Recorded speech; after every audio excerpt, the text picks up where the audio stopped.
हरे कृष्णा। आप सभी का स्वागत है।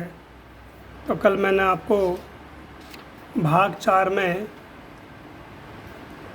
बताया था कि राधा जी क्या कह रही है, निर्गुण कौन देश को बासी, मधुकर हंसी समुझाए सोहो दे, बूझित साँच न हंसी। तो यहाँ पर बीच बीच में एक मधुकर शब्द आ रहा है। तो मधुकर का अर्थ क्या होता है ये मैंने आपको बताया था। मधुकर यानी कि कर माने छोटे छोटे भागों में लेना, और मधु माने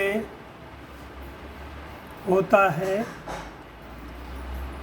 जिसे हम शहद बोलते हैं, शहद। तो वो तो बीच बीच में आ रहा है यहाँ पर मधुकर। तो मैंने आप लोगों को बताया था कि मधुकर का अर्थ क्या है, जिसे हम बोलते हैं भंवरा या भंवरा बोलते हैं। संस्कृत में उसको भ्रमर बोला जाता है। तो राधा जी के चरणों में एक भंवरा चरणों के पास में आया। उद्धव जी खड़े थे, तो राधा जी उद्धव जी की तरफ नहीं देख रहे थे। राधा जी तो कटाक्ष कर रही थी उद्धव को, लेकिन वो देख रही थी भ्रमर की तरफ, यानी कि जो भ्रमर है उसको बोल रही, लेकिन सुना रही थी उद्धव जी को। और मधुकर का दूसरा एक अर्थ है, जो बहुत कम लोगों को पता होगा। मधुकर का अर्थ एक होता है कामी पुरुष। तो यहाँ पर मधुकर बार बार क्यों आ रहा है, जैसे मधुकर हंसी समुझाए सोह दे। कल जो मैंने आपको भाग 4 दिया था उसमें क्या है, निर्गुण कौन देश को बासी। तो यहाँ पर राधा जी कह रहे जी, निर्गुण कौन देश को वासी, वो जो निर्गुण निराकार है जिसके बारे में कह रहे हैं कि निराकार का चिंतन करो, वो कौन से देश का वासी है। अब मधुकर, तो यहाँ पर मधुकर के 2 अर्थ लगा रही है राधा रानी। एक अर्थ क्या है कि जो भ्रमर है उस भ्रमर को सुना रही है, लेकिन मधुकर दूसरा व्यंग रूप में, कटाक्ष रूप में, यानी दुखी होकर के राधा जी करें कृष्ण को, यानी कामी पुरुष राधा जी, क्योंकि बोल रही है कि उसका स्वभाव ये है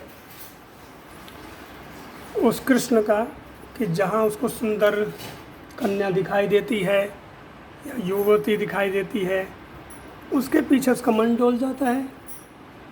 हमें छोड़ करके चला गया, हमने अपना सब कुछ, अपना सर्वस्व उसको अर्पित कर दिया।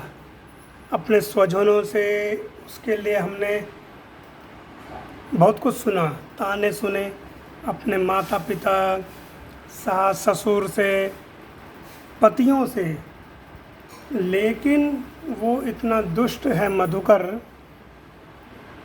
कि मथुरा में उसको हमसे सुंदर राजकुमारियाँ मिल गई, इसलिए वो हमें नहीं पूछने आ रहा है।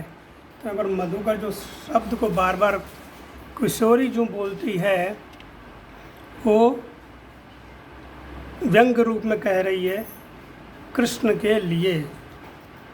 आगे क्या कहती हैं राधा जी, बिनु गोपाल बैरिन भई कुंज, तब ये लता लगाती अति शीतल,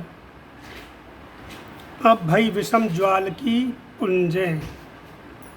बिनु गोपाल बैरिन भई कुंजे, अब ये लता लगती अति शीतल, अब भई विषम ज्वाल की पुंजे।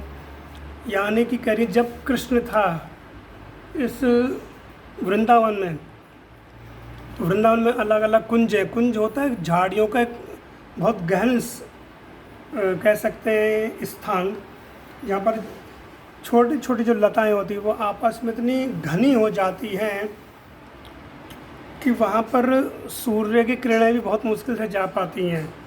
जैसे हम देखते हैं ना, कुछ लताएं होती हैं वो वृक्ष के ऊपर आ जाती है, जैसे गिलोय होती है या अमरबेल होती है, वो इतनी घनी हो जाती है कि उस वृक्ष को बिल्कुल ढक लेती है एक समय बाद।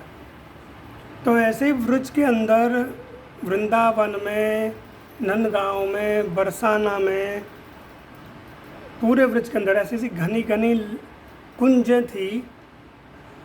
वो आपस में इतनी घनी थी कि उसके अंदर राधा और कृष्ण बैठ करके गोपियों के संग लीलाएं करा करते थे। तो वो क्या कह रही है कि बिनु गोपाल भैरिन भई कुंज, बिनु गोपाल के बैरिन हो गई वो कुंजें। कौन सी? ललिता की कुंज, विशाखा की कुंज, यानी ललिता विशाखा जो गोपियाँ उनकी भी कुंजें थी। वो कभी कभी कृष्ण ललिता के पास से ले जाया करते थे, कभी विशाखा के पास से ले जाया करते थे। तो क्या करी, तब ये लता लगती अति शीतल। उस समय यही लताएं बहुत शीतल लगती थी जब कृष्ण यहाँ थे। अब भाई विषम ज्वाल की पुंज, अब ये विषम ज्वाल की पुंज है। ज्वाल मतलब जैसे भयंकर अग्नि लग जाती है तो बड़ी बड़ी ज्वालाएं निकलती हैं, तो वैसे राधा जी करी अब यही लताएं, जो लता होती है वो हमको कभी कष्ट नहीं देती, बहुत निर्मल होती, कोमल होती है। लेकिन वो कह रहे कि अब यही लताएं हमें विषम ज्वाल की पुंजें लग रही हैं, यानी इतनी भयंकर लग रही। हम यहाँ जब भी आती हैं तो विरह अग्नि, जो कृष्ण के प्रति हमारा विरह है, प्रेम का, वो अग्नि निकलती है हमारी देह से और इस लता कुंज में व्याप्त हो जाती है। होता है ना, कभी कभी ऐसा होता है कि हम देखते हैं कि किसी के जीवन में ऐसी घटना घट जाती है, लेकिन समय वही होता है, दिन वही होते हैं, रात वही होती है, लेकिन क्या उस व्यक्ति को वो दिन और रात काटते हैं। जैसे कि साप्ताहिक दिन होता है, सोमवार से लेकर के रविवार तक, तो किसी के जीवन में कष्ट आता है तो ऐसा नहीं कि सोमवार के दिन रविवार हो जाएगा, नहीं, रहेगा सोमवार ही।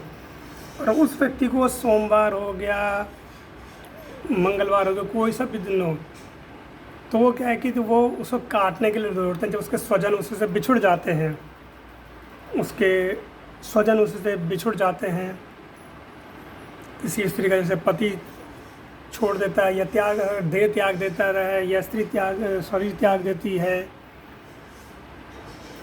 तो दिन रात्रि तो वही होते हैं, लेकिन उस व्यक्ति की परिस्थिति ऐसी, स्थिति ऐसी होती है कि उसको वो समय काटने को लगता है, वो ज्वाला की तरह लगता है उसको। तो यही राधा जी और गोपियों का भाव है। वो क्या कह रही हैं भ्रमर से कि बिनु गोपाल बैरिन भई कुंजे, तब ये लता लगती अति शीतल, अब भई विषम ज्वाल की पुंजे। वृथ बहत जमुना खग बोलत, वृथ कमल फूले अली कुंजे। कि वृथ में यमुना जी का ये जल में जो खग पक्षी यानी हंस, चातक और कई पक्षी जो यमुना जी के जल में क्रीड़ा करते रहते हैं, ये बोल रहे हैं, व्यर्थ बोल रहे हैं। लेकिन जब से भगवान गए तो वहाँ के एक एक वृक्ष, लता और जो खग हैं वो भी निशब्द से हो गए, ऐसे कि उनके जीवन में वाणी है ही नहीं, वो मूक हो गए। तो क्या है, लेकिन पक्षी हैं तो पक्षियों का स्वभाव है बोलना, तो कभी कभी शुक बोलने लगता है, चातक बोलने लगता है और हंस बोलने लगते हैं, सारस बोलने लगते हैं। वो भी रो रहे होते हैं कृष्ण का स्मरण करके। लेकिन यहाँ पर क्या कह रही है राधा जी, कह रही कि वृथ ये यमुना जल का जो है बह रहा है और इस यमुना जल में क्रीड़ा करने वाले खग बोलत वृथा कमल फूले अली कुंजे। वृथ में ही ये, वृथा ही ये कमल पुष्प भी खिल रहा है, क्योंकि अब उस कमल पुष्प को ग्रहण करने वाला कृष्ण तो है ही नहीं, वो तो यहाँ से चला गया। तो वृथ है, यानी कि राधा जी ये समझा रही हैं कि जिस व्यक्ति के जीवन में कृष्ण नहीं है उसका जीवन बेकार है, वृथ है उसका जीवन। वो ऐसे अपने जीवन को निकाल रहा है जिसके जीवन में ठाकुर जी नहीं हो, जिसके जीवन में भगवान का किसी भी तरह से संबंध ना हो, यानी हमारे जीवन में हम भगवान से नहीं जुड़े हैं, तो क्या होता कि हमारा जीवन व्यर्थ है। फिर ये राधा जी समझा रही हैं, आगे फिर चर्चा करते हैं इसकी।